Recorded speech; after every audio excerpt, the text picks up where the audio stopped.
ஆகையினால் கர்த்தர் அவருடைய சபையிலே கிரியை செய்கிறார். அதற்கென்று ஐயா அவர்கள் அதிகமாக பாடுபட்டார்கள். அவர்கள் பிரதானமான அப்போஸ்தலனாகத்தான் இருந்தார்கள். பிரதானமான அப்போஸ்தலனாக இருந்தார்கள். சன்னியாசியாக இருந்து ஊழியம் செய்தார்கள். சன்னியாசியாக இருந்து அவருக்கு ஊழியம் செய்ய வேண்டும் என்று கர்த்தர் தெளிவாக பேசி அறிவித்திருக்கிறார். சன்னியாசியாக இருந்துதான் செய்தார். வாசிங்கள். அப்போஸ்தலன் சொல்லியிருக்கிறாராம், மனைவியாகிய ஒரு சகோதரியை கூட்டிக் கொண்டு நடக்க எனக்கு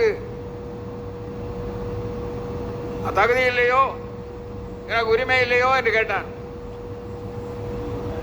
மனைவியாகிய ஒரு சகோதரி. இவர்கள் என்ன சொல்கிறார்கள்? பேதுருடைய மனைவி பவுலுக்கு சகோதரி என்று. பவுலுடைய சகோதரி அல்ல பேதுருடைய மனைவி. பேதுருடைய மனைவி பவுலுக்கு சகோதரி என்று. அதனால அப்படி சொன்னார். பவுலுடைய சகோதரி அல்ல பேதுருடைய மனைவி. அல்லது என்ன சொல்லி இருக்கிறார்? ஒரு சகோதரி. அந்த ஒரு என்றுள்ள அதை விட்டு விட்டார்கள். ஒரு சகோதரி என்றால் பவுலுக்கு எல்லாரும் சகோதரிமாரும் வயதானவர்கள் தாய் என்று சொல்லி இருக்கிறார். வாலிப பிராயத்தில் மற்றும் பெண்கள் எல்லாம் அவருடைய சகோதரிகள்.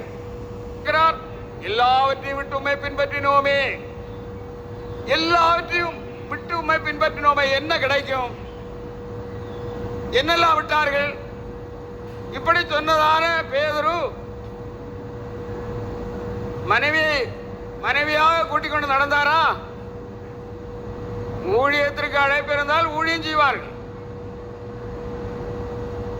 மனைவியாக கூட்டிக் கொண்டு நடக்கவில்லை, சகோதரியாகத்தான் கூட்டிக் கொண்டு நடந்தார்.